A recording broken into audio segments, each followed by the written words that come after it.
There are plenty of warnings about the threat to our future from climate change, whether or not this rain's got anything to do with that. But it is only much part of a bigger problem that, you know, many aspects of which we don't seem to be talking about. Now, overpopulation is the elephant in the room, and an increasing number of experts say it's time to act or else. For most of human history, the world's population has grown slowly. It took nearly 2,000 years to reach the first billion people.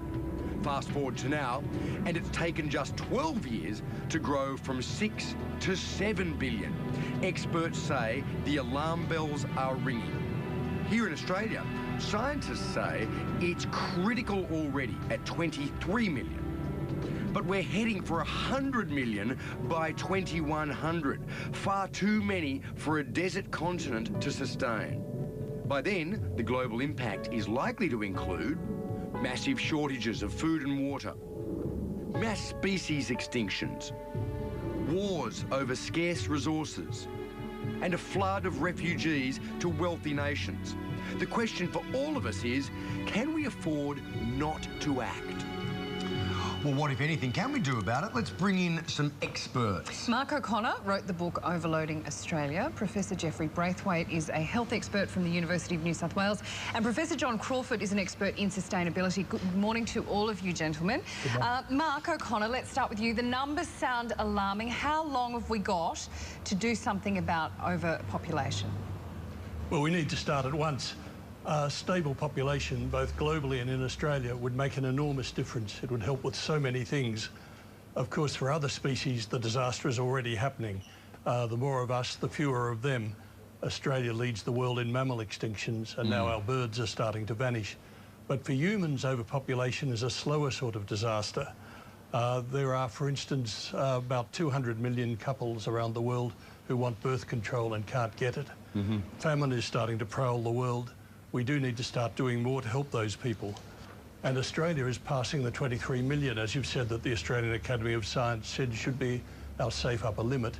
Julia Gillard promised before the last election to get us off the Big Australia path, and she even created a Minister for Sustainable Population. If we could get a sustainable population in Australia, it would help to bring down the cost of housing and mortgage slavery for many people, help us with energy and infrastructure, let us get on top of traffic congestion, give us security of food and water, reduce carbon emissions and other pollutions. It would minimise the overdevelopment and the urban sprawl that are making our cities so unlivable. And it'd give us a chance to plan for the future. Because if you think about it, you can't plan for an infinite or an indefinitely growing population. So it is part of the jigsaw that affects all the other parts. Professor Crawford, I guess it's hard for us in Australia to understand because we have this view of ourselves as a small nation in a vast space, even though we're really crowded around the edges of that vast space. What do we do to change Australian perceptions about that? I think Australia's in an interesting position because it's kind of a microcosm of where the world's going to go in the next 20 years. We've got a potentially rapidly growing population. When we're a high consumption nation, we've got degrading landscape. Although we can feed ourselves comfortably, at least in the foreseeable future, there are challenges with water and drought, and climate change is predicted to hit Australia first and hardest, particularly in terms of its agriculture. So I think Australia's in a great position actually to take a lead, and I think the population has to kind of get behind that. And your expertise, if I'm right, is soil? How is that the key to the future of the planet? Soil is, you can think of soil as kind of the origin and the basis of human health. All of our food, all of the water that we use is stored in the soil. All of the nutrition that we need to keep us healthy comes from the soil. Right. And funnily enough, we're rapidly running out of it. Globally, we may have... Because the soil has been depleted by over-farming, is that it? So as population and consumption, and we need to not confuse the two, they're changing at a hugely significant rate. especially in the last 50 years, and that's putting an enormous strain on the land and our natural resources, and it's simply not coping, and the soil is being degraded. 40% of agricultural soils globally are degraded. Wow. And does that mean that you can't grow things in them after a while, or simply that what you do grow in them won't have the nutrients that we need? both. So if we do nothing about our soil, global food production will drop by 30%. China's talking about 40% reduction in its wheat crop in the next 30 years just due to soil erosion alone. So and then of course water, unbelievably, but a third of the sea level rise in the last 50 years has come from irrigation water that is put on soil to support crop production, but actually just because the soil's so degraded, it runs past the plant and out to sea. Ah, it's fascinating. Jeffrey Braithwaite, health is one of the main areas affected by overpopulation. Of course, Australia has an ageing population, so this is a particular concern to us, isn't it? So there's a big bulge coming through, both in our tummies and also in the population as it ages, and that puts enormous pressure not just on soil but on the health system. So we've got a health system that's very well resourced by international standards, but it's under pressure.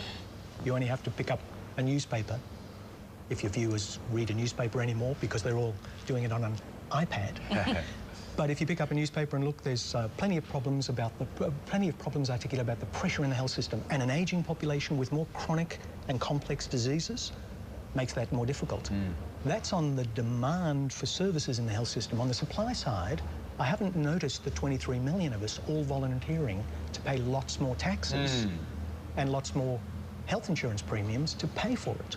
So there's a real catch-22 here as the population ages. Indeed. So, Mark O'Connor, I mean, what, if anything, can be done, you know, in a liberal democracy like Australia, to slow population growth? Well, you could stop paying baby bonuses. That would certainly help. That might help. It's actually not so difficult. Australian couples are quite responsible. They average slightly under 2 children each. That means that we can actually run quite a significant excess of immigrants over emigrants, and we could have an enlarged refugee intake and still have a population that levels off.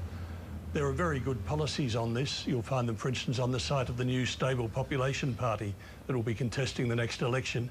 It says that we can't level off exactly where we are at 23 million, but we could level off by 26 million. Now, that's not entirely good. It means about an extra billion people in each of our major cities, and I don't think any of us would look forward to that. But at least you can plan for that. It's not an indefinitely growing population. We do have the option to stabilise, and we must. One of the things that's killing us is the cost of infrastructure, because each extra person requires about $200,000 worth of infrastructure. And that cost will rise because they continue to go further and further from the CBD, so... Indeed, yes, and they start to need desalinated water rather than water that simply runs down from the hills. It all gets much more expensive. Well, listen, gentlemen, sadly we have to leave it there this morning. Maybe we can talk about this a bit further later on, particularly, you know, with regard to the correlation between population and consumption, and particularly with rising GDPs.